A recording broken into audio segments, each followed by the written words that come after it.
Welcome back to the Pure Dead Brilliant podcast. It's a bit of a fucking clusterfuck because I'm introing it and shit. Don't fucking worry about it, right? We move, right? We move, right? Today we have a guest joining us. She does like fucking commentary on like world issues and shit like that. Serious crap. Leah101, introduce yourself. Hello. Hi, I'm Leah. Nice to be here. You want to say something about your channel? Tell us what your channel actually is. I started it with just because I wanted to talk shit about stuff that I cared about, and then I got more and more involved with the YouTube community, and I guess I found myself into commentary. Not that I like it, but I'm in it now. So yeah, I'll talk about anything that ranges from something that's happening that I care about, like that's happening within like social media or whatever, or like bigger world issues. And yeah, that's what I do. The thing I hate about commentary though, is also I've done a bit of it, but the thing I hate about it is my other videos won't do as good as commentary. Yeah. You probably felt the same. For example, actually no, you do good views. But I know a lot of other people like do commentary and gaming. The gaming ones won't do as good as commentary because it's not like slagging someone off or whatever. And that is it's very disheartening, I guess. I've actually got a video coming out tomorrow, which will probably be up when this podcast is out, kind of talking about like the problems that people have with commentary, the problems that I have with commentary, why it's been given a bad name, why people say it's lazy content or easy content and stuff. But I do think that genuinely, like, people will click on commentary videos for the topic, but they'll stay if they like you or they like how you talk about the topic. So I feel like it's a bit harsh to say, oh, you only get views because you do commentary. No, you know what I mean? Like, some videos will bang because they're commentary videos, but you don't just explicitly get views just because they are commentary. Yeah, they like you, I guess. Yeah, like, at least I hope so. It's because I think you just take a fresh take on commentary, and it reminds me of 2017 videos. I commented that on one of your videos because I didn't know what that meant. I was like, oh, is that an insult? No. To me, I think that's a good thing that I have like a 2017 feel to it because of the music you use and how you act. It's more like a time before commentary went down the shitter. The only good, like, even though I love like fucking commentary channels like Memulous and all those bunch, I think there's so many better ones now. Like, they're just going down the shitter. They do a lot more like reactionary now. Yeah, and that annoys me to fuck. I like the right opinion, pyrocynical and stuff, but that's a personal preference, I guess. I prefer longer videos with research, with good points, humor. And I guess you kind of take that on to you, like doing more serious-based videos and shit. Yeah, exactly. I feel like the person that I feel like does it the best, in my opinion, that uploads regularly is Einabber. Like, I feel like he handles it when he talks about serious things. Like, that's how I would want to handle it, if that makes sense. He's the better I'm Alex. The stands. It's so true, though.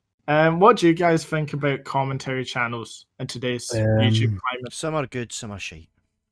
So I actually quite like the reactionary stuff because they're just kind of staying away from it and it's quite funny, but at the same time, I'm not really fully into it. It's just something to watch at the end of the day. I feel like and I'm watching it.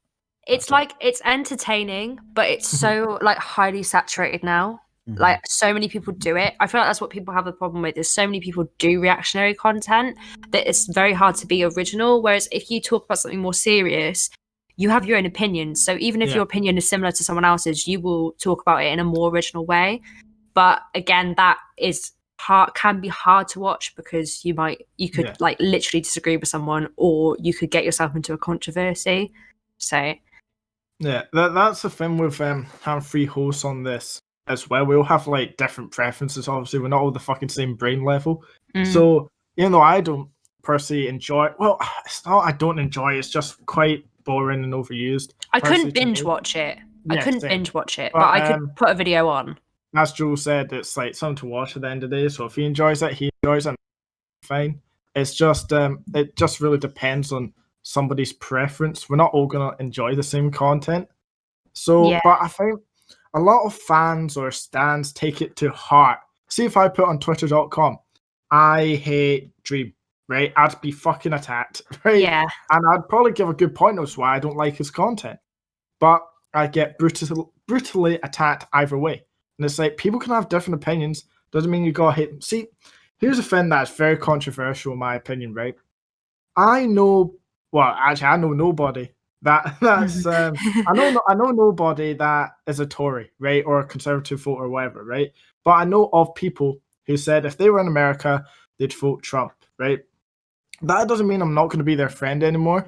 It depends what they're actually voting for, because just because you vote for a party doesn't mean you agree with all their policies. Yeah.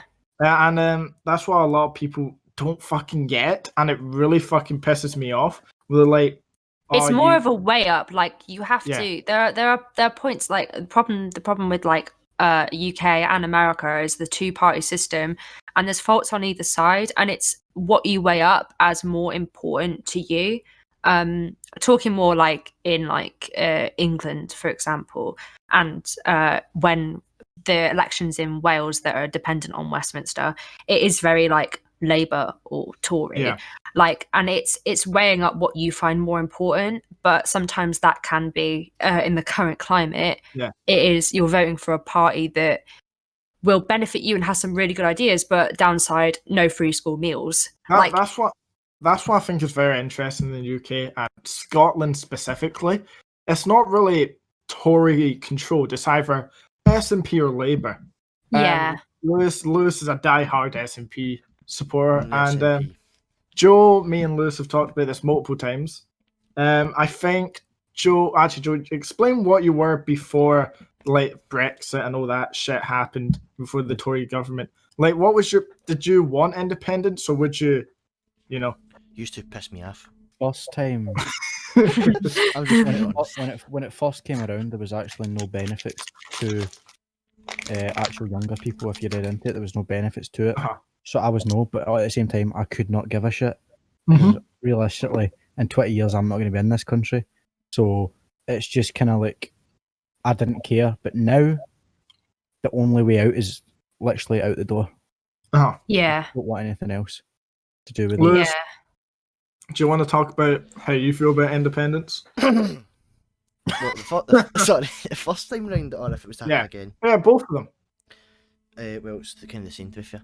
But I would have voted yes, but unfortunately I was too young. Same. I remember. Actually, go on. Sorry. Wasn't the argument made like if you want the first time round, there was a big argument on if you stay as part of the UK, you have a secure place within the EU.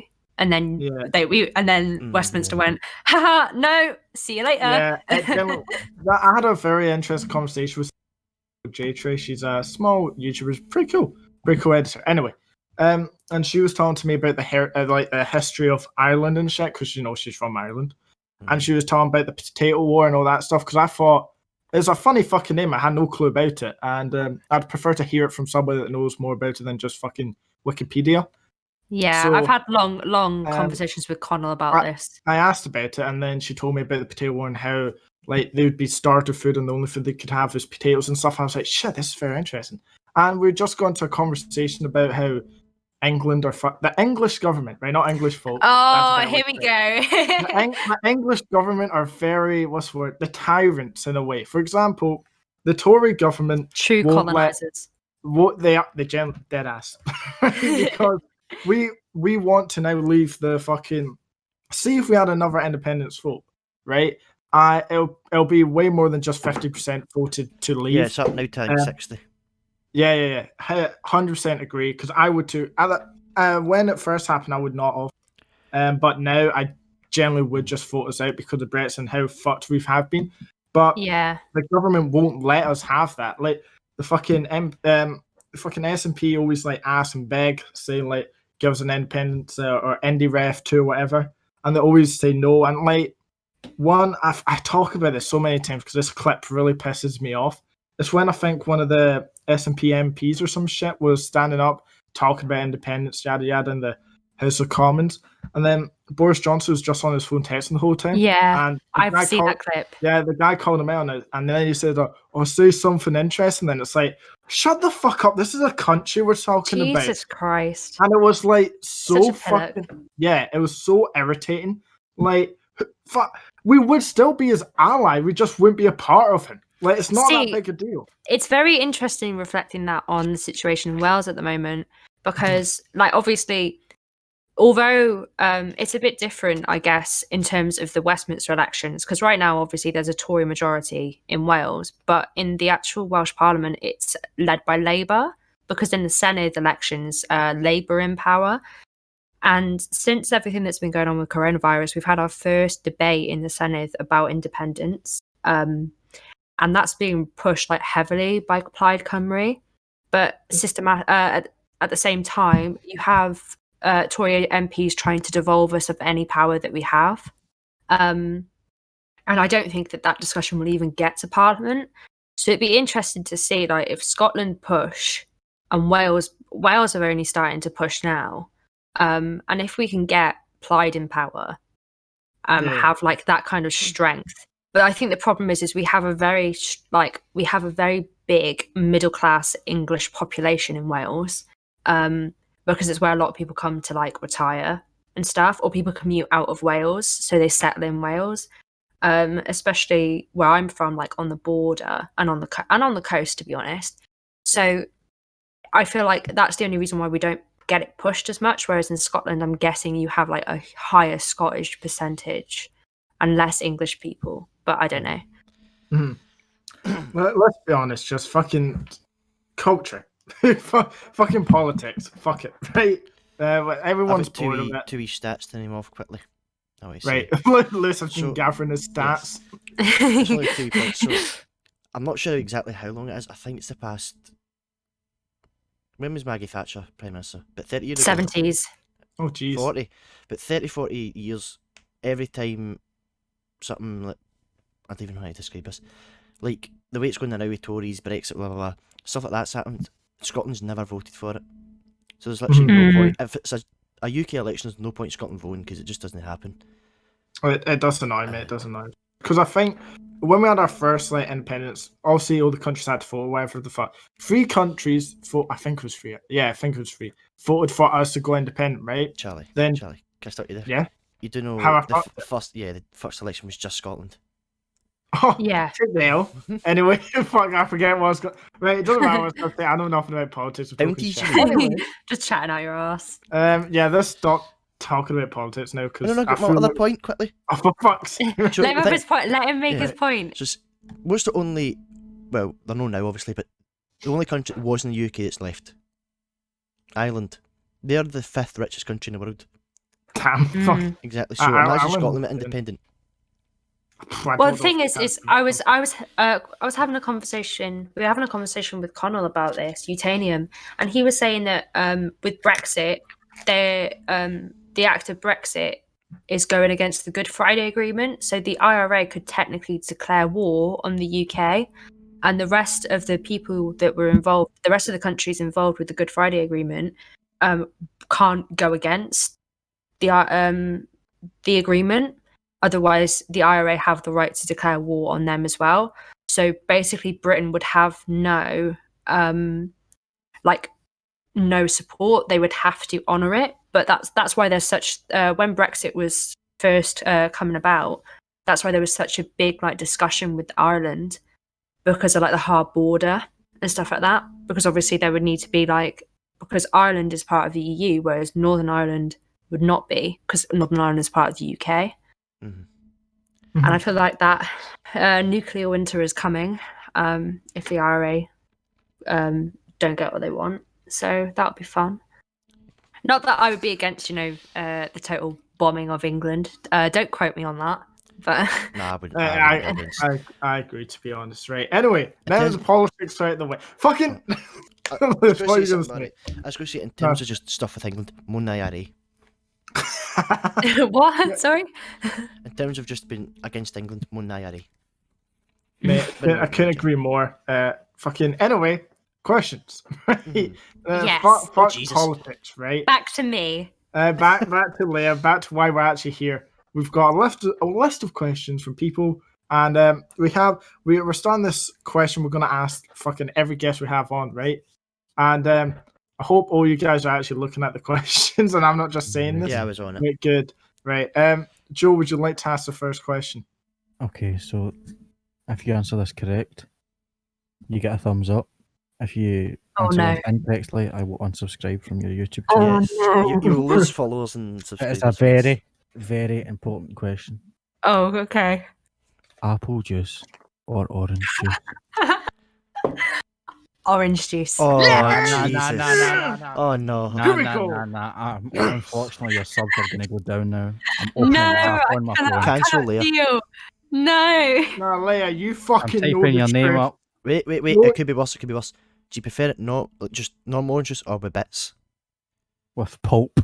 Well, I don't really drink either. I drink orange and pineapple squash. No. But do you prefer? Why you just and killed orange? Charlie's just gasped because it's the first person about 19 that said Aye. orange juice. No, we're talking about people on the podcast. So fucking Jess said apple, right? Yeah, you guys say she's apple. correct. Your bird says apple. But we don't. Yeah, The I whole know. class said apple. I know. Aye.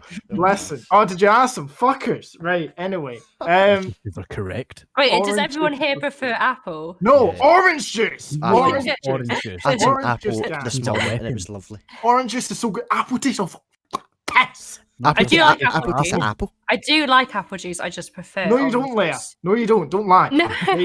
I know what you prefer, right?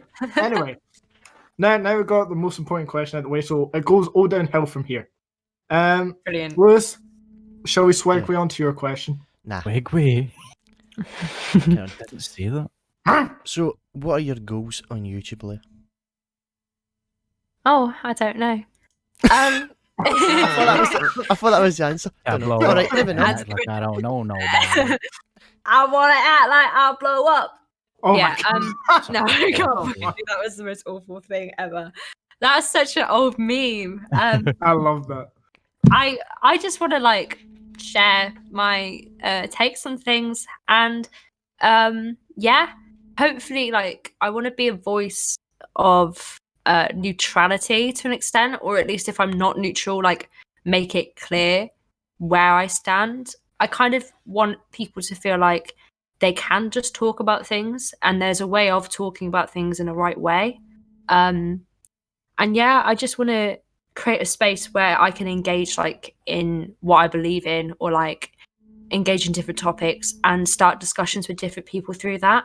As well as that, now that was the original goal, but now that I've gotten involved with the more bigger YouTube community, I kind of want to like just get to know more people as well. And especially like it's highlighted it to me, especially since the pandemic, getting involved with a small YouTuber community has just opened so many doors for me in just terms of like making friends and my mental health and like my belief in myself. Like I've had so much fun in the last month knowing like some of these people, and it's opened like a lot of doors for me. So I guess a goal would be to like branch out even more and like help other people find the community, if that makes sense. Agreed. Because I think anytime I watch a video, say on a whether it be heterophobia or fucking cancel culture, whatever the fuck you decide to make a video on that week, it's very neutral. It's very unbiased. Because I know a lot of commentary channels like to throw that fucking term around. But you're very neutral, and I appreciate that. Whether what side you lean to more, you're very just on the video at least. You're very neutral to both sides, and you give them both a platform. Yeah. Which I tend to do in most situations. I do like to give both words, and like I don't like to label people too quickly before getting their point. But yeah, obviously, cunts like Roxify and Icy Dreams are just the scum of the commentary channel. Yeah. Mate, yeah. honestly, definitely. commentary drama is just so idiotic in my opinion. Even though I've been a part of it, I know it's idiotic. But but yeah, good answer, I guess. Yeah, we got there in the end. Yeah, exactly. Why do you do commentary, and what topics are your favorite to discuss? Well, like I said, it started with. It's a bit of a funny story. So obviously, we got put in lockdown, didn't we? Yeah. In March, brilliant times, and I was just in a house with my family, and obviously, right when that was happening, a lot of stuff was going on, like politically, and I would just talk about things, and I would talk, and I would talk, and I would talk, and I would talk. I only spoke to my family and my boyfriend, and it would drive them up the wall because they just couldn't handle having these debates like every single day. And so I thought, and then when I like started getting more into commentary YouTube, I thought, oh, I could actually do this on a platform. And that was the case. It's the videos that I enjoy making are just videos that I'm passionate about. And like when I make a good point or when I come to a good conclusion, I really enjoy that. So it's not necessarily a type or a topic that I like to focus on. It's just if I'm interested in it, or if I'm passionate about it, or if it connects with me, or if I think it's important, then I'll make the video.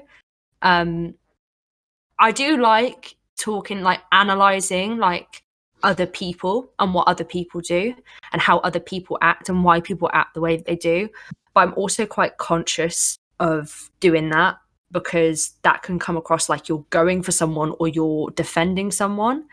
Whereas I just like explaining a lot of the time why people are the way that they are. I don't know. It all fascinates me. Just different things, whether it be like really political or really like important world issues or like why someone's written a tweet. Like, I just love all that. It just gets my brain going. That's all it is, really. Mm-hmm. Did that answer the question? I mean, I guess, yeah. I mean, I assume so. You are very cheeky, you know that, Charlie. What? Sunshine. Shut the fuck I'll up, biff you hard. you scrawny bastard. Scrawny. Oh! It's funny because he's a furthest one from scrawny. I'm a fat mess. Get it right. Come on. No, come on. I'm put a tweet out. Just Every like I get, I'll try and lose £10. You could go in the same regime I've just started today. What? You could start doing what I'm doing. I started today. And what's that? Lose weight? Yeah. I've tried. Didn't work. I went at 2 jogs. Didn't work. Not for me. Just not for me. I did half an hour of cardio out in the piss and rain, and I'm on a diet now. I've tried both. I've tried going at jogs and cycles and losing weight, and I've also tried KFC, and I prefer KFC, to be honest. I do prefer the fast food. KFC Well, I mean, you could always just like go and buy KFC, and then you've lost £10. Exactly.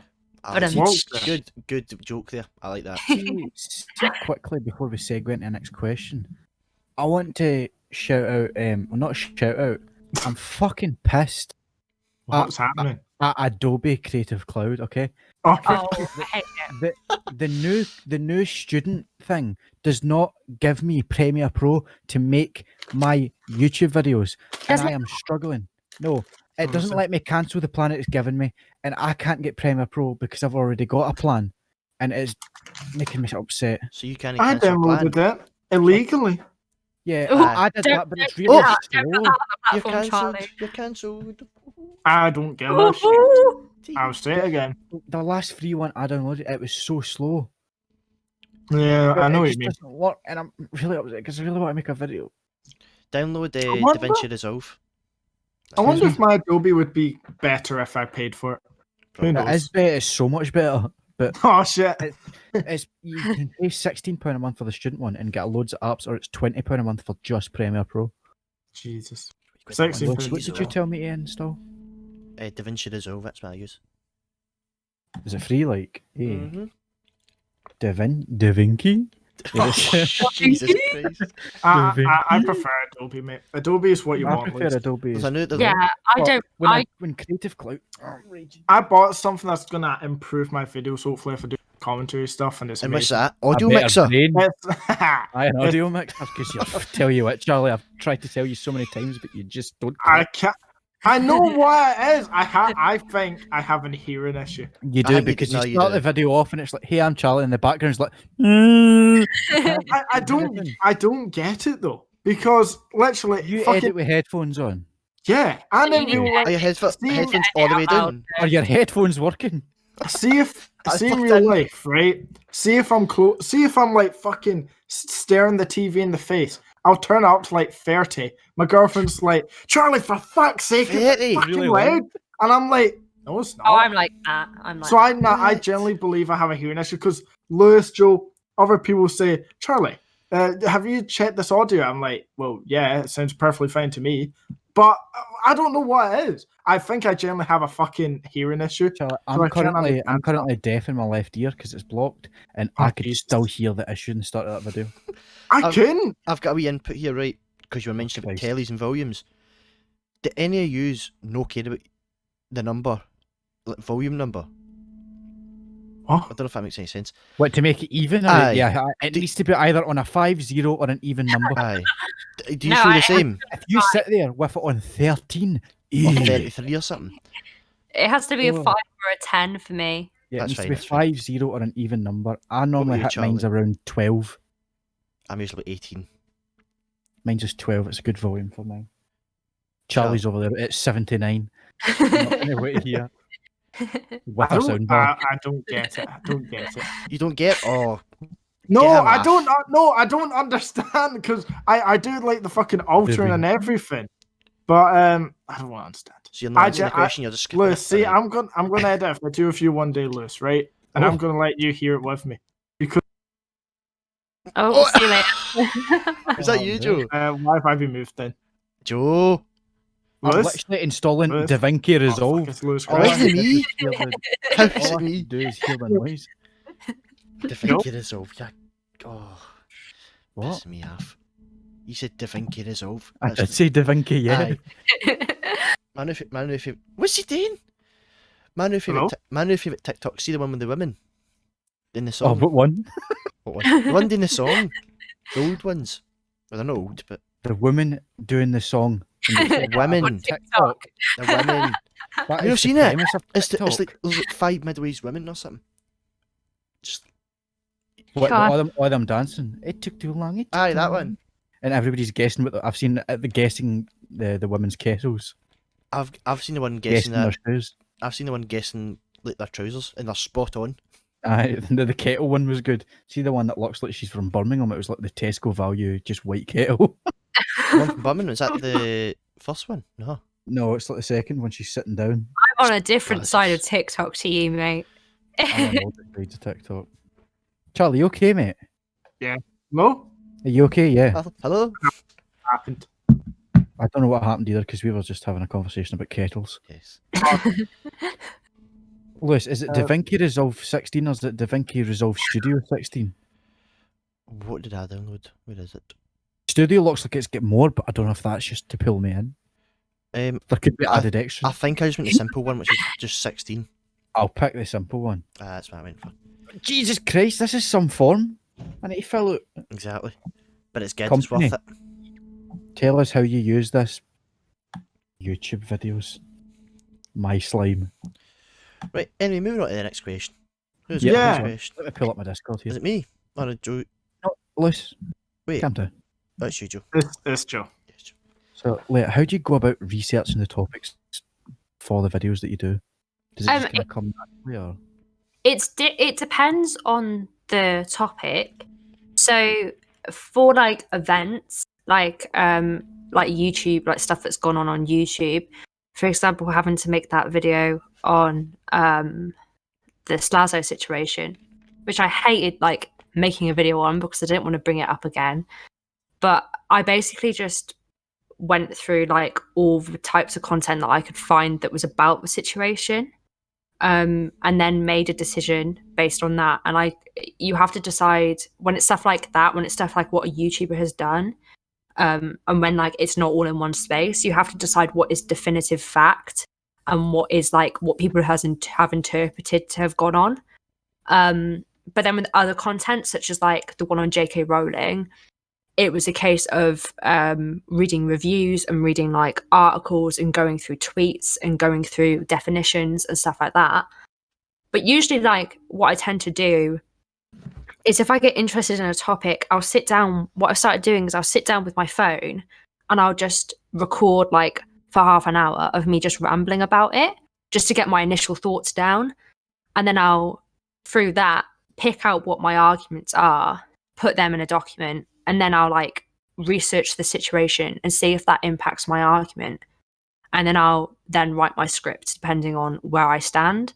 So it's kind of like writing an essay, I guess. Like the way I approach writing an essay is I get a general knowledge around the topic that I want to talk about. I find what my arguments are, and then I go out and I research anything that could support my argument and anything that could go against my argument. So then I could make a more unbiased video. But then if I'm making a video where I'm just talking about something that's completely off my own back or my own opinions, like a video that I've got coming out tomorrow, I just kind of sit down and talk about it.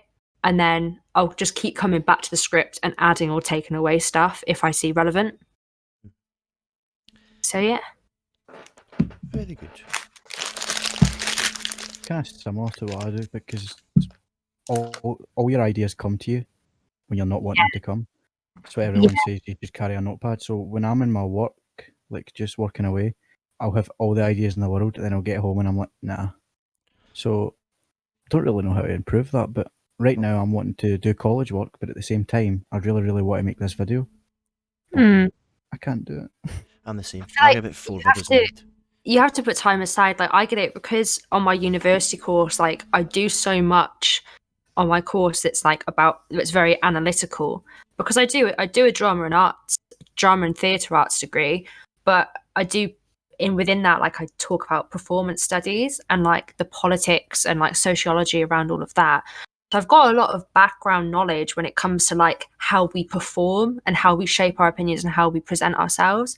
So a lot of it is like I might be doing a reading on something in class, and then I'll be like, oh, that fits into this YouTube situation or into this. So then I'll make a little note about it and I might come back. So a lot of the time I have actually used like academic sources that I've actually used in essays to base my arguments or to jump off of, because you do get inspired by so many different things that you just come into contact with every day. And like you said, like it is such a good idea just to note stuff down, especially if you're making creative videos or if your college work or your university work is creative rather than sitting down and just writing something or playing a game. Like ideas just come like whenever. So I think like taking a notepad with you or like having your phone and just sitting down and talking to yourself about it is really helpful. Okay, say Joe. Silence. Sorry. That's poor Joe. Yeah. What? No, I'm not even saying it now. Okay then. Right, so next question. What is your 10 most underrated YouTubers that you can think of, or just as many as you can list? Okay. Right, so first off is Sheesh or Hoshi. I talk to him quite a lot. Like I text, like chat over Twitter with him a lot and stuff. And I've been in a few VCs with him. I love his content. Like I didn't think he's so good. Like I didn't think I would take to that style of content, but his humor is so quick and fast, and like he won't like me saying that he does commentary, but it's commentary-esque, but he doesn't really touch on like anything that you would see the mainstream commentators talking about. Like it's quite original, and he's just like, it's just watch his videos. And his artist work is amazing. His art is so fucking dope. I would love that power to be an artist and a YouTuber, because his editing and like him as a person, like he's such just a cool guy. Like if you ever get an opportunity to talk to him, like when he talks, like he's such a good conversationalist. I find he probably won't agree with me, but like I don't know, I really vibe with him, and I've got a lot of respect for him because he's like come to me a few times and said, oh, what's your opinion on this? And I'm like, you've got 13K. Why are you asking me? But he's like, oh, because from what I hear. He is a very, very nice guy, and he's very like helpful. Like he's helped me a lot in terms of like the algorithm and stuff like that. So yeah. After that, like going through commentary, his name on YouTube is Kunken Dasner, but his name is Duncan. He's an American commentator. He's close to 2K now. he is literally the only American that I watch, and his content is so chill, and he comes up with so many like interesting takes on things that I'm interested in that I would have never even thought of. But then he also talks about stuff that's like I'm not clued in on. Yeah. And it's just really nice, and it's really refreshing because it's quite chill. I think he's actually commented on one of our podcasts in the past. I know he's found my channel, and through my channel he obviously found the podcast. And I've watched a couple of videos. Fucking classic. Small YouTubers are so underappreciated. It's so nice. And he's so, again, like Hoshi, he's very humble. Like being in a call with him, he's just like, he doesn't see the numbers, and he only started in March, and he's nearly on 2K. I know, he's like, fucking meant. It's crazy. So that's that. Cal Mack, I like his stuff. Again, another small commentary YouTuber.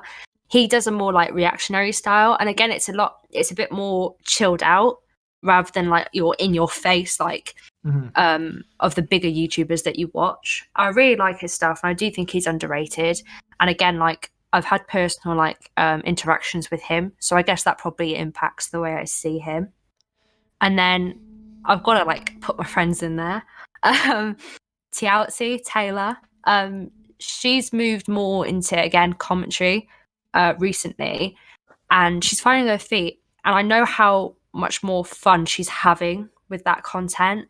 And it's nice to see a more chilled approach to reactionary commentary. Yeah. And it's to the point where like I'll watch like a memeless video or like a James Marriott video, and sometimes like the jokes will just go over my head because they're so quick.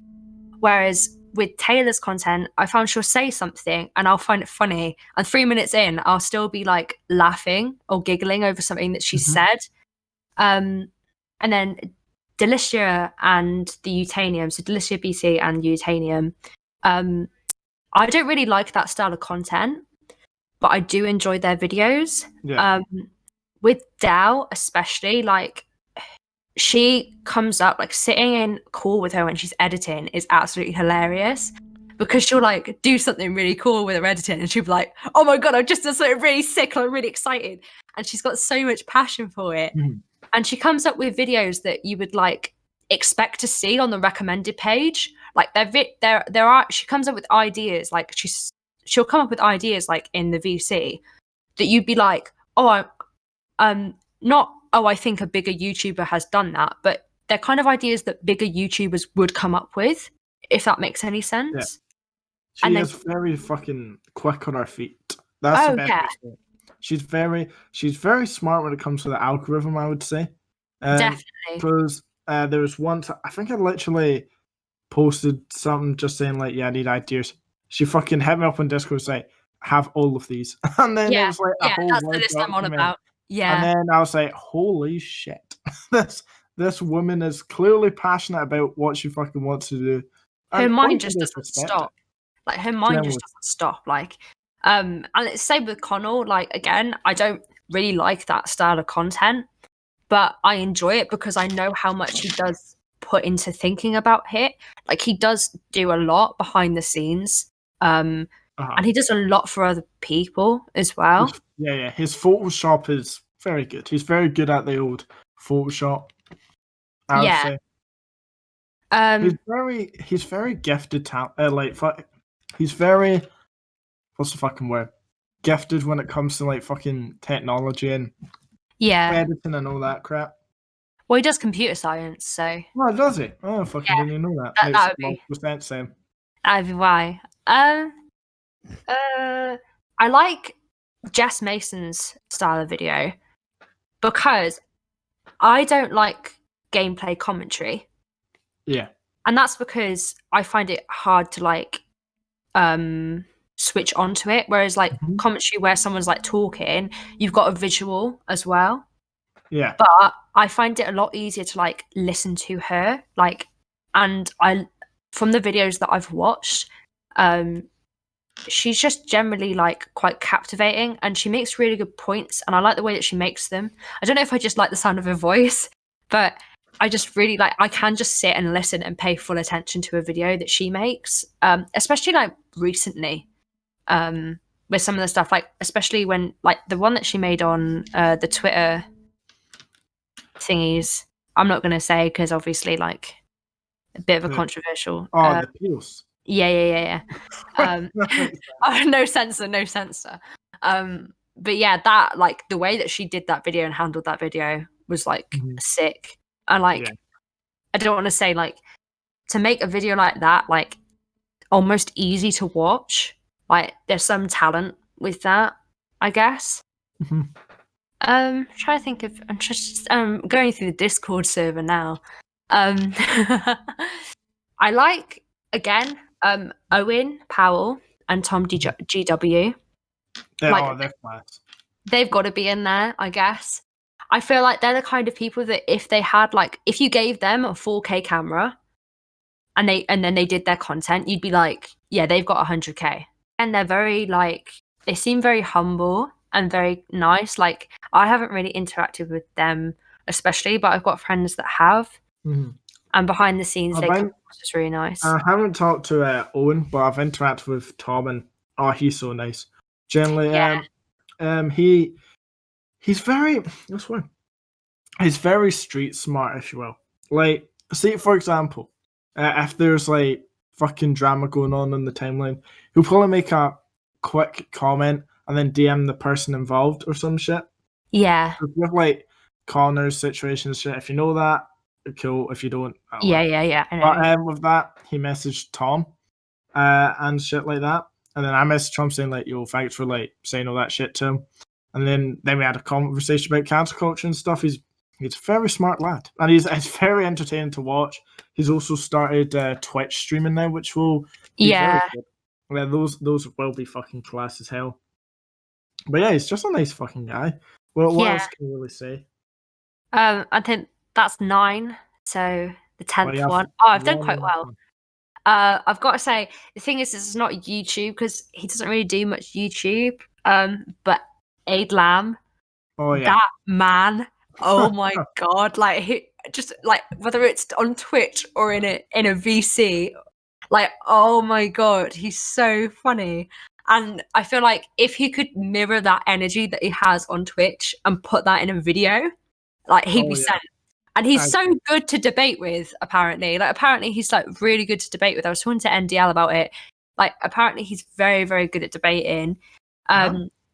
So I feel like he could definitely, if he could, you know, sit down in front of the camera and get that energy out there.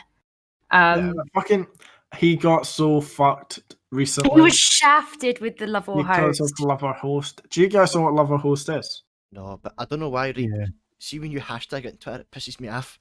I don't have a clue why. I don't know who it is or what it is, but it just does. Love or Host is like this big fucking... It's almost like Take Me Out, right? Oh, it's kind of like that. 11 content creators go on this show. It's pretty big. With like Discord or Zoom or where the fuck. And then they just kind of... Yeah, looking for love, essentially. But it's like fake. It's not actual love. It's just for content purposes. And then the audience can vote them off if they don't think they like. Yeah, right. Anyway, this content creator, A Lamb, he got on. He's very small, right? He's a Twitch streamer. Oh, you mean channel-wise, or? I think he meant height. He's got under 100 subs. Yeah. But he's still very. He got onto this like show, like the interview process, and the interview process gets recorded, and the audience can watch and shit. Then we went to the pre-show, right? Because the pre-show's when the names get announced, right? It's 3 hours of these cunts begging for subs on Twitch, begging for money, and announced. And all the lineup was big YouTubers, apart from one person that was small, and which confused me so much, right? Because it's quite clear Aid Lamb was wanted on by tons of people, and that would have got them more subs and more fucking money and shit, right? Because they banned his fucking name in the Discord and the fucking in the Twitch chat. Yeah, literally everybody that mentions his name, I've got removed or you'd be banned. I got banned from the fucking chat, like for spamming it. And like they obviously knew he was a candidate or whatever the fuck, because they obviously also interviewed him. And then the cops were like, I forget his name, and I don't want to flag him off because he's a small content creator, but there was only one like on. And I understand they need to have like a big crowd or whatever, but for fuck's sake, they could have had a little bit more variety. Then they had like they've had racist, ableist people on before, and oh Jesus, if Aid Lamb was on, that wouldn't have happened. It's just the fact that they made him growl. He growled for them. He growled for them in the interview, and they didn't even get him on. It was humiliating. Oh, I feel so bad for him. Like, he's such a sick guy. And what I don't understand is, I went to the person's Twitter, right? And no disrespect to him, but his Love a Host like tape thing got only like 13 retweets and like 10 likes or some shit. Also, that'd be good for us, right? But Aid Lamb's one got like a fucking 100 likes and so many retweets. Yeah. Loads of people wanted him on, but they went for a really, really small one. No disrespect, but I'm just saying, what was the logical decision of that? I feel like because maybe the small one would have been voted out sooner, and they could get rid of him easier. Whereas, like with Aiden, like the chat would have been like very like everyone would have got because Aiden does very well on Twitter. He does. He does very like he does NDL level well. Like he does so well. Even like tweets, but aside. No, but like his fans are very dedicated. Like in the same way that like Owen Powell does really well on Twitter, but Owen Powell's got like thousands of followers, whereas like Aiden doesn't. I think Owen Powell has thousands of followers. I don't know. I think but Aiden doesn't. Like Aiden has like a few hundred, I think, and his tweets always bang. I know he steals them, but they always bang. But that's the thing. Like I'll make a good tweet that's stolen, and it won't bang because I don't have the Twitter following. True. Oh, he's just a lovely lad. He is. It's a shame he should have got on. It's actually immorally correct.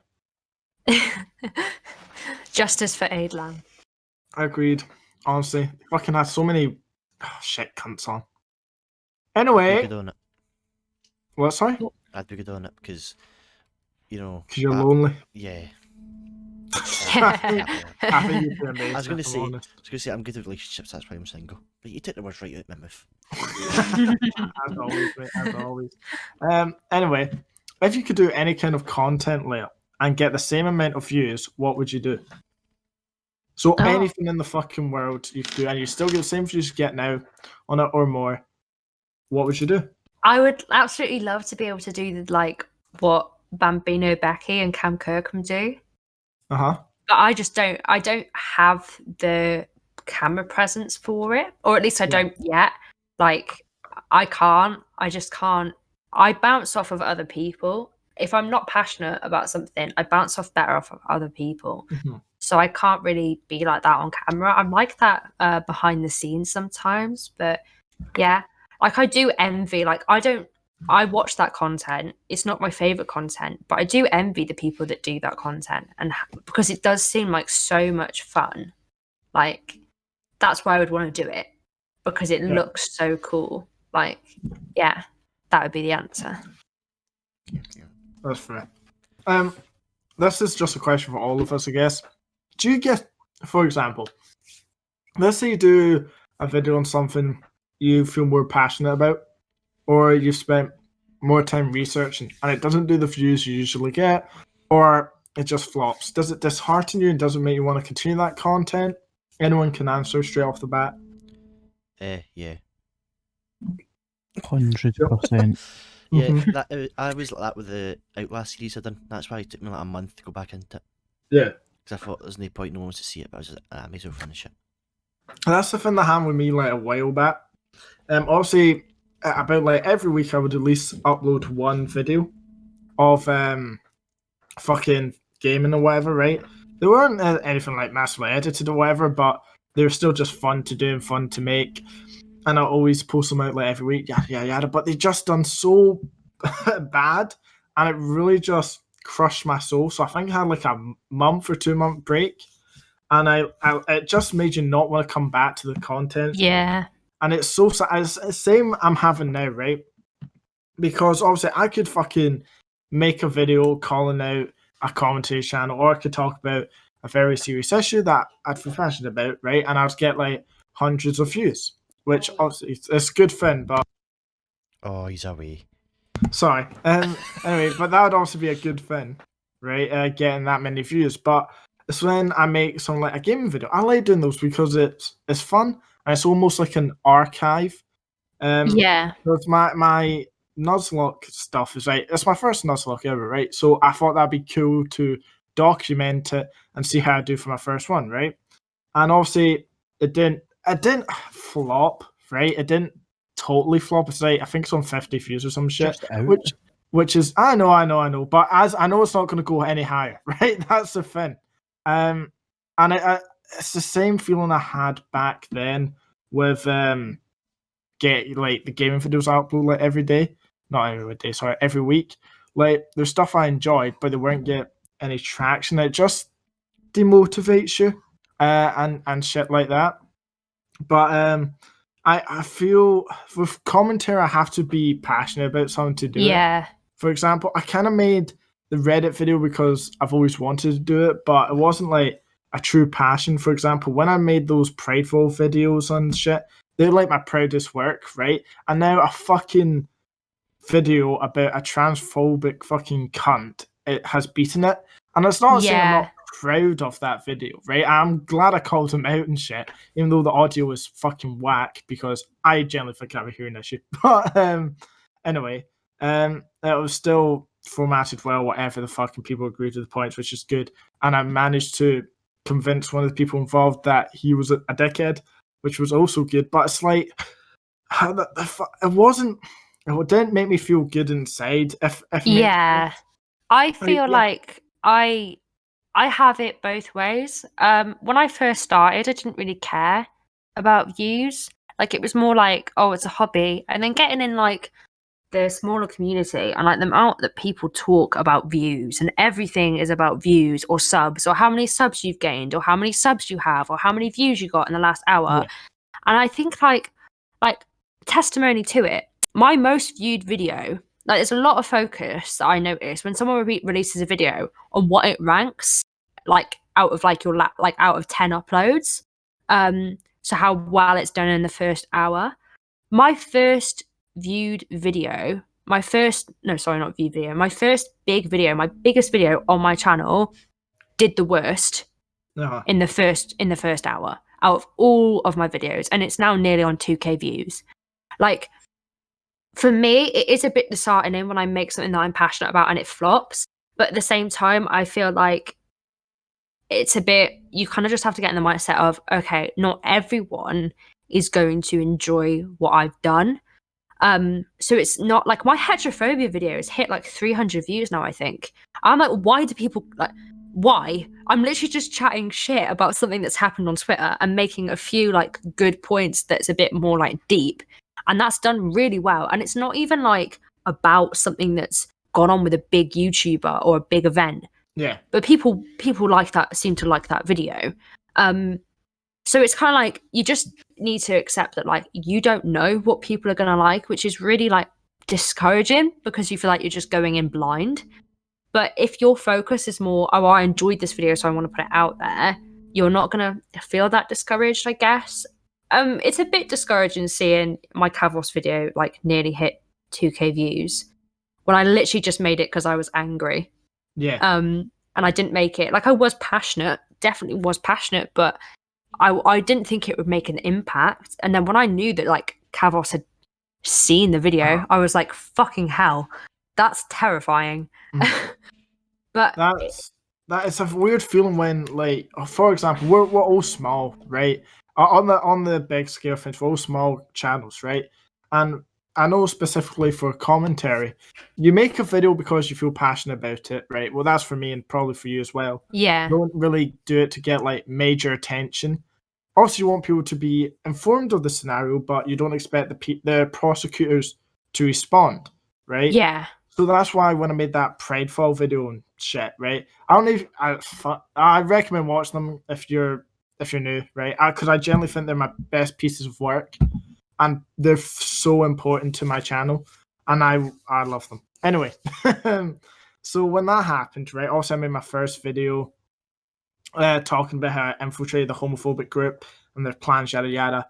And it was all through passion, through anger, through fucking wanted to protect our community. Even though at the time I didn't really like to be assigned to it, because I feel there's a lot of bad vibes in it. There's a lot of biphobia. There's a lot of hates towards trans people.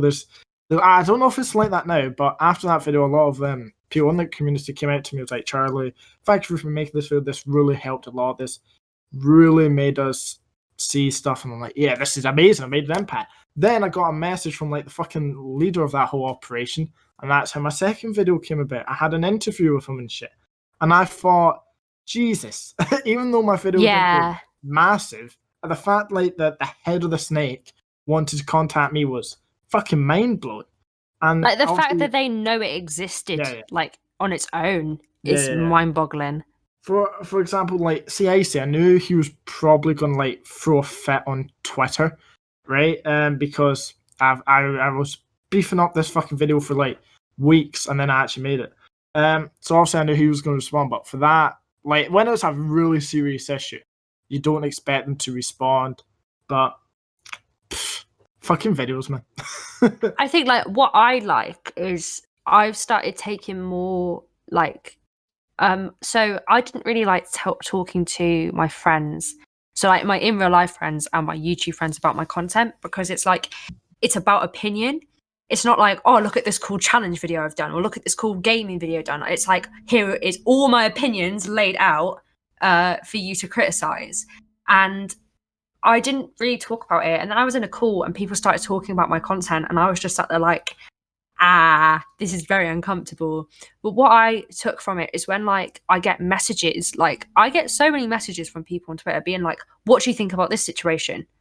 And that means more to me that people like that have seen my videos. Like, because I know that they're coming to me to be like, okay, I respect how you think about things. I want to hear your side. And that causes me more gratification than like how many views I get, because there is some content out there that like isn't that good and bangs. So you can't measure it on views. You can't measure it on comments or likes or anything like that, because it's all about perception. And something that I heard very early on was like 70% of the struggle on YouTube is getting your content seen. The rest will do it itself. So the amount of effort you put into a video, whether it be promoting it, making it, editing it, that only amounts to like 25% of how well it does, because it has to be seen first. And if you haven't marketed it right, or if you don't appear on a recommended, that's it.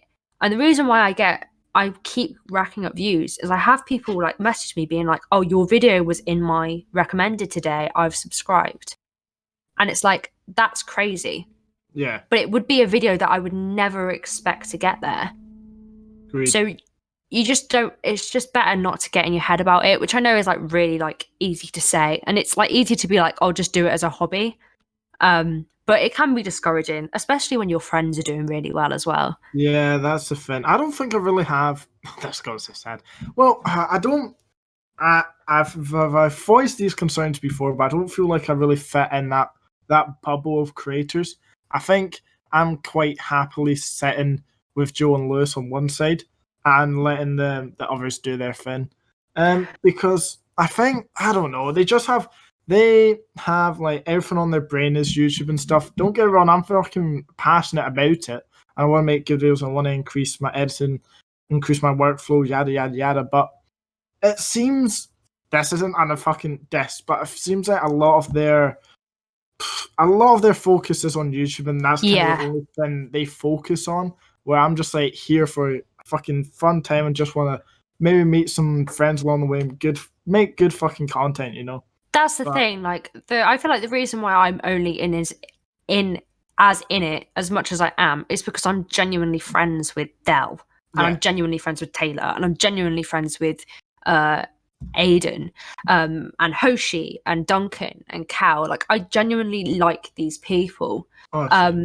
So, but I get where you're coming from. Like I got, when I first got into it, and I first got into this group, and I saw how much people talked about YouTube. I got in my head a lot. So I ended up like not uploading for a week just to detach myself. And like my friends, my in real life friends, only some of them know like the side of YouTube that I'm on, but they don't care about it. Like they support me, but they're not going to watch my videos because they're not into that. And it's more humbling because it takes you out of that bubble of how important it is and how important everyone else makes it to be.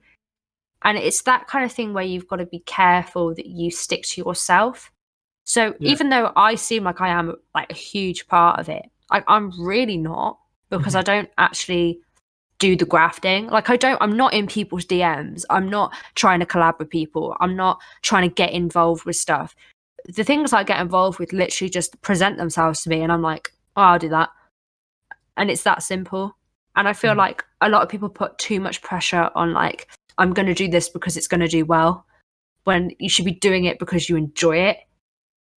Agreed. And before we move on to like the last question, I feel like there's just so many fucking kinds of different commentary channels and shit. Like, for example, cunts like Net Lean. He has views, right? He's a shit person, scum of the earth, but his views are good because he's a cunt. And that's discouraging. I know, and it fucking is irritating. For example, see if you made a video on the fucking kill all men culture, which I have, right? And I just saw it there, so I thought I'd bring it up.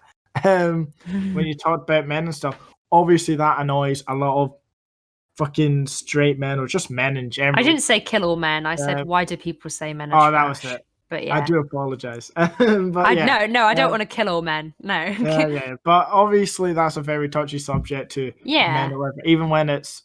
But it did bang. It did bang because there were so many people that hated that. Exactly.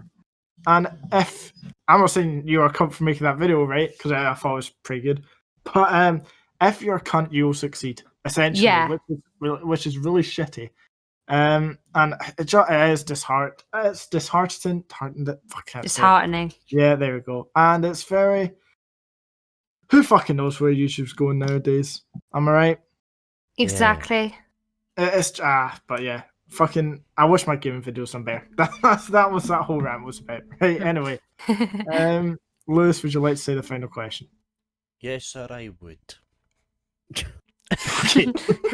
I would like to speak in this podcast that I actually host. Sorry. Sorry. Lewis, are you okay? I'm used to being slagged off. Sorry. No, I think you've actually broken them. Oh no! Oh, it was a joke. It was a joke. I didn't see it as a joke. I see it as fact. Not kidding on. Right, see his face. Right. No. Who's in that there? Was that Charlie or Joe? It was Joe. Oh, that was What, Joe. is it the growl? Yes. That was Charlie, but I can growl if you want. No, you're okay. Please don't. Right, anyway. Oh. Jesus. Right, why are we growling? This is not what. Yes. You're not a lamb. Yes? Yeah. Oh, Anyway. No, I'm not having this. I'm away to meet my yiffing friends. Let me Gosh, yiff your arse. Oh, Right. Jesus Christ. Anyway, Hoshi is a furry, confirmed. Anyway, Lewis, Unlucky. say your last question. Yusuf, My piss me off. child being a furry. Oh, for fuck's sake. Shut up. Sorry. Your dog smells like beetroot. Anyway, how did it feel when someone responded to your Kavos video? Oh, I didn't want this video. I didn't want this question, to be honest. No need to answer it. Oh, no, I will answer it. I was just kind of like, really? But then at the same time, like, I made a response to Kavos, which you could kind of go, really? At. I was just kind of like, oh, should I respond? And then I did respond. And now I'm like stuck in that. I was just kind of like, it was probably the first piece of criticism that I got. And to be fair, the points made were like relevant. I feel like a lot of them were like down to me not explaining myself properly, which is like a lot of the time what criticism is, because criticism comes from like what you interpret someone, how someone comes across. So if you don't put yourself across right, someone is going to interpret it in a certain way, which is basically what I criticized Kavos for, and then I was criticized for. But but it kind of like it did open my eyes a lot to like what it was like to be criticized. I was surprised at how well I took it, because I was quite, when I heard that he was making a response video, I was quite like, I got a bit in my head about it, like, oh, what's he gonna say, what's he gonna say, what's he gonna say, and then he made it and I was just like, oh, that's not even that bad. Like, I know exactly how you feel, because when that fucking Roxify made his garbage ass video, I watched. Also, I was only in there for a wee bit, but you obviously you get a wee bit nervous, right? Because some random Donny online has made a video about you, so you're like, right, let's see what the cunt has to say. And then it's not really anything bad. It's just points you may agree with or points you don't agree with. Yeah, and that was it, really. And I see now you interact with Cam quite a bit. Yeah. You seem very excited about that fact. No, I don't have a problem with him. I just want to move away from the commentary community in that sense. Like, I want to interact with the commentary community that I vibe with. And it's just like, if I, like, nothing against his content, nothing against him, but if I don't vibe with that, like, you know, like, I'll interact with him on Twitter and stuff, fine. But like, I'm in Discords, but I just don't talk in them, because there's so many people in those Discords that I'm like, oh, I've watched videos about you. I don't want to interact. Like, I've heard about you on the grapevine. I don't want to interact with you, which I know is like quite prejudging, but like, you know, there are a lot of people in that Discord that were friends with Icy, and that just kind of makes me go, no. Wait, what are you on about? What, the Discord we're in, or a different one? No, a different one that I'm in. A commentary one. I was added to it. Like, at the very start, I was added to a lot of Discords when people found me. I was dead ass. I got see, I think you even told me that, right? And then I shit you not, fucking about, I don't know, an hour later, I got added to a Twitter group with all the fucking commentary small channels, literally with the toxic. And I was like, in that. I literally was in it for a little bit, and then I left. Someone made a transphobic comment, and I just went, nah, and left. I left instantly. And from my video I made, I'm kind of I'm all right with Lieutenant Cyphix or whatever the fuck now, because he knew what he did was wrong, and that's it. He wasn't the one that made a fucking transphobic comment. He was just a bit dumb, but he said he understands what he did was wrong. Here he is. Better now. Yeah, I think the biggest problem I had with the criticism was like a lot of people thought I was just being a fucking I'm Alex stan. And it was just like that. Yeah. And I think like I don't understand why that came across, because like I was kind of like, maybe this is why he did what he did. Maybe this is why he did what he did. But the only reason why I was doing that is because that wasn't included in the video that I was criticizing. Like, I have my own opinions on that. I don't stan him at all. I like his content to an extent, but not to the same extent that I would, you know, make a trending hashtag or anything like that. That was not meant to be a dig. That wasn't meant to be a dig. No. I'm Alex stans are fine. Like, a lot of the ones that I've interacted with, like, also acknowledge everything wrong. I get you, because see what you said about Cam, like, you don't vibe with his content. That's how I feel about Sarah's content, right? Let's just well be honest, right? And if she sees this, I'll tell her, right? But I don't vibe with her content because it's very aggressive. It's like, how do I, like, right? For example, it might just because of her accent that comes across aggressive. Yeah, that's why I can't watch American YouTubers, because I can't, like, with British YouTubers, you can kind of gauge what the tone means. Yeah, but see when she made her Roxify replies video, whatever the fuck, right? Obviously she would be pissed, but you usually have to convey it a wee bit. But it was pure just anger, and all her other videos kind of have that kind of tone. It could just be her voice. But I've talked to her a couple of times like a VC, so it doesn't seem that way. But yeah, she's just a very angry commentator, and I don't vibe with it.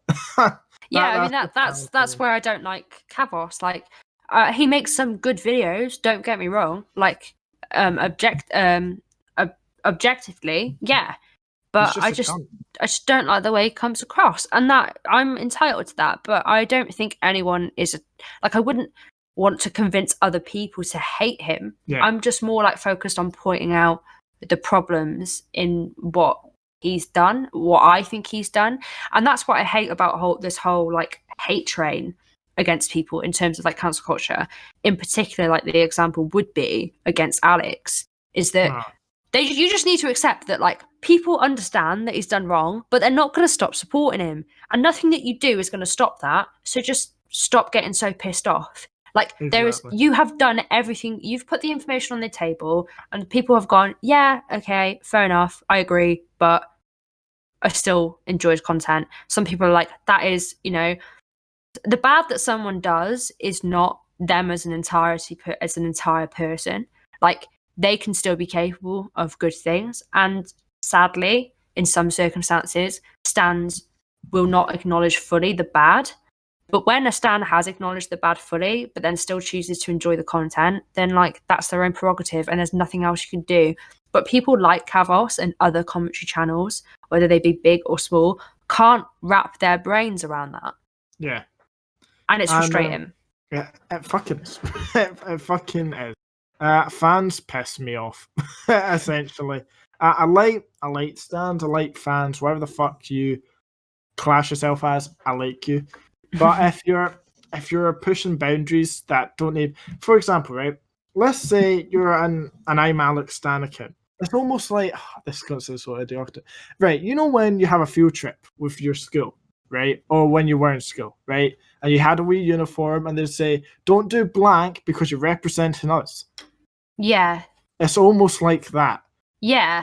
If you are going to have I'm Alex as your profile picture, have a quote of him, whatever, do the fuck you want. If it makes you happy, if he's your comfort streamer, whatever, fucking you do that, man. No issue there. But if you're going to start saying cunty things and start being a dickhead to people or just being toxic, then you're making his fans seem fucking bad. Yeah, exactly. There's so many that I have on Twitter that are genuinely... You can't. Something happened. Did you not hear that? No, I didn't. Oh, must be me then or something, I don't know. There's... What you like? There's so many people I have on Twitter that stands of like not just Alex, but like that whole side of YouTube. Same. And they genuinely are like, yeah, like they're genuinely, when people do stuff wrong, they're like, yeah, they've done wrong and that's pretty shit. And they'll get upset over it. Like, and they get as disappointed in the creators that they stan. Like, I know so many people that have lost, like, where creators have done stuff and it's just completely discouraged them so much from watching them. And sometimes that, like, rightfully so. But sometimes when it's literally they get cancelled over, like, doing something that in a few years' time won't matter, like, that stan, like, people don't understand the impact that, like, shitting on a creator can have on someone that watches them. Like, it is so discouraging realizing that someone that you watch or someone that you look up to is a bit of a twat. Like, it is, and that's why a lot of stans react the way that they do. Yeah. You know what I mean? So, like, people are just so one-track minded when it comes to, especially, like, people that are against stans and stans in general. Some stans, they are one-track minded, and it does give a bad name to both sides. And it's like it gives a bad name to commentators, for example, and it gives a bad name to stans as well. Yeah, it also annoys me when people try and demolish the name stan. I mean, the reason it annoys me, right? A stan and a fan are completely different, right? A stan is technically, right? If we're going by the definition of a stan, right? A stan was made by fucking Eminem. Eminem, yeah. And his fucking son, and then a guy called Stan was chasing him. That is a combination of fan and stalker, right? Pretty straightforward shit, right? But a fan is just somebody that enjoys their content or whatever, right? The reason why the stan term is actually quite important is it shows you're not obsessive, but they are your comfort streamer, or comfort YouTuber, right? Where a fan, you're dedicated. That's the better way of putting it. Thank you. You're a dedicated fan, right? But don't try and abolish the fucking name. Stan was made from a fucking Eminem song. Accept it. I don't think a lot of stans, because no offense, most of them are young. A lot of stans don't actually know where it originates from. They just say, yeah, it was a song that I remember it being in the car when I was like 4 or 5 on the radio. Like, it's literally from Eminem's song, and people are just like, yeah, it's a combination of fan and stalker, which is true. but obviously it originated from fucking Eminem's song. And a lot of people don't understand what I think is, right? You can't really be a stan account if you don't really know where the meaning originates from. Because if you're going to go on Twitter and complain about the definition of it, being called a stalk or whatever, don't fucking be a stan account. I'm sorry if that sounds harsh, but if you're going to go on fucking twitter.com with like stan in your name and you don't even know what it means, then you're not a stan. Just call yourself a fan account. I struggle. Like I tweet about it a lot because I get annoyed because like there are people that I'm like don't stand them, but that's my own like a personal opinion, and like so I don't really like name drop anything, but I do get annoyed. But I always have to like make clear that I'm not going for people that are like use people as comfort streamers and stuff, or people that hyperfixate. But it's so like I see it all the time. Like people are so intrusive on the lives of content creators, both in the stan community and in the commentary community.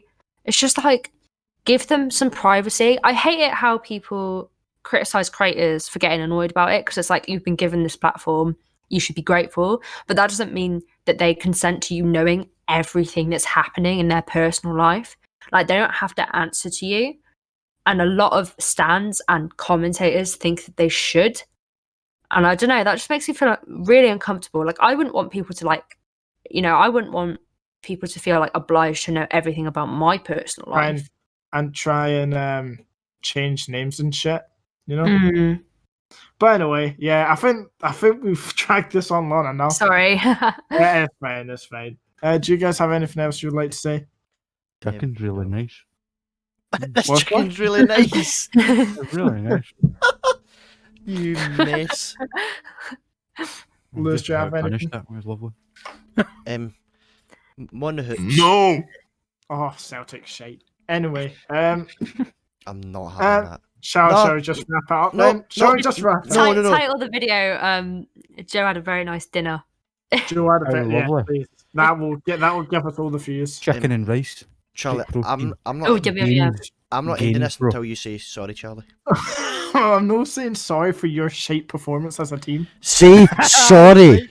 You might get it fucking up. Football Twitter, no. Oh no, they're coming. No. Right, here we go. Right, Joe. Fuck it, you fucking bisexual cunt talking about football. Joe, you support Kelly, Charlie.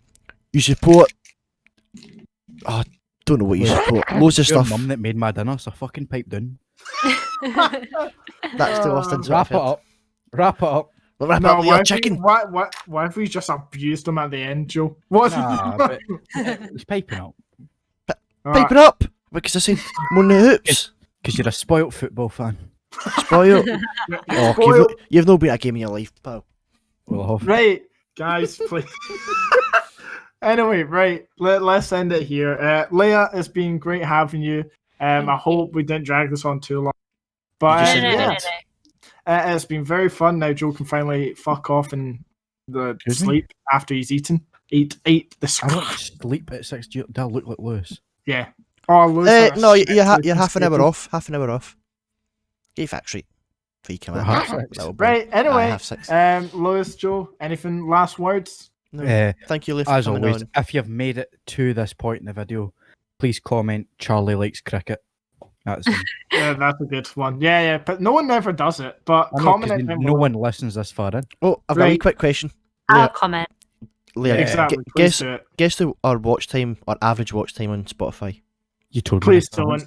It's really so sad. No, guess it's quite funny. 10 minutes. I wish. 30 seconds.